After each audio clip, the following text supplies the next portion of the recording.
Okay. 3, 2, 1, og du går bare i gang, når du har lyst. Yes, it works. Greetings, my fellow clan leaders. Last year, we lost a battle. We lost the fate. We lost our true colours, the blue triangles and the white stripes of our flag. We went down like leaves in the autumn wind, instead of standing solid like a rock when we had the chance to become independent. Those animals from the south, the filthy English and Welshmen, deluded half of our country's population. They turned the heads of the old people of our country by threatening them and telling them that they are to be excluded from the so-called fertile south of the British Isles if they were to vote for an independent Scotland.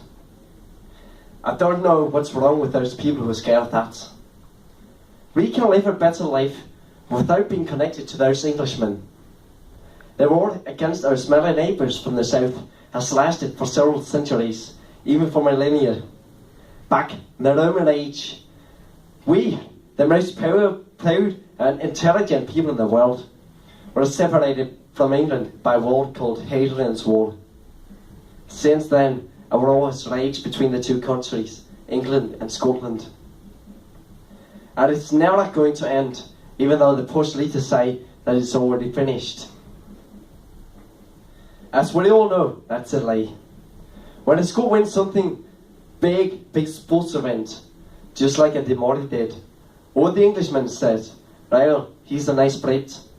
On the other hand, when a Scot does something not so smart, even though that rarely happens, then they look down upon us as a Scot. We've been left to ourselves, except when the Englishmen needed help from us, or when we, the Scottish people, have achieved something big. We shouldn't be looked down upon.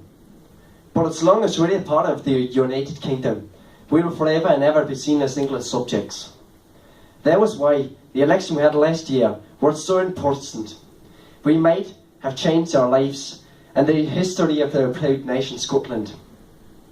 Next year, we will continue our quest for an independent Scotland, for an independent country, which will be stuffed with citizens who have a burning compassion for this country, which can heat them through the cold and harsh winters of the north. For those of our people who haven't got this burning compassion, let them freeze to death. Let them not, like the English did to us, but when they're frozen to death, revive them. Let them, when they don't know where to go, come into your houses and let them warm themselves in front of your hearths, so they can find their own hearts inside the bodies. In the new year, 2015, we will continue our fight. We will continue to spread out our love for this country. We will eradicate ourselves from the future maps of the United Kingdom. During this process, we will also diminish our relationship with the EU. And in the end, our only videos left, the proud nation of Scotland. If we, however, in the likely event of a national bankruptcy, need money, then we can make trade agreements with the Scandinavian countries. Those countries, Denmark, Norway, Sweden and Finland, are from the same climatic zone as us. Denmark has been in the same boat as we're in now.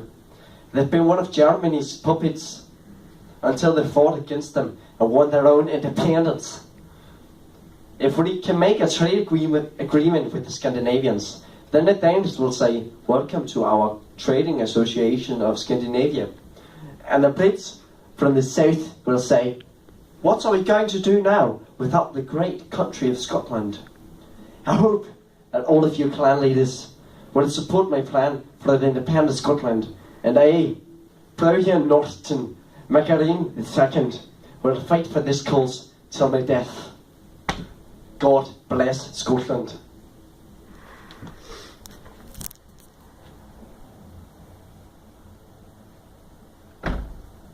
For the might of the North.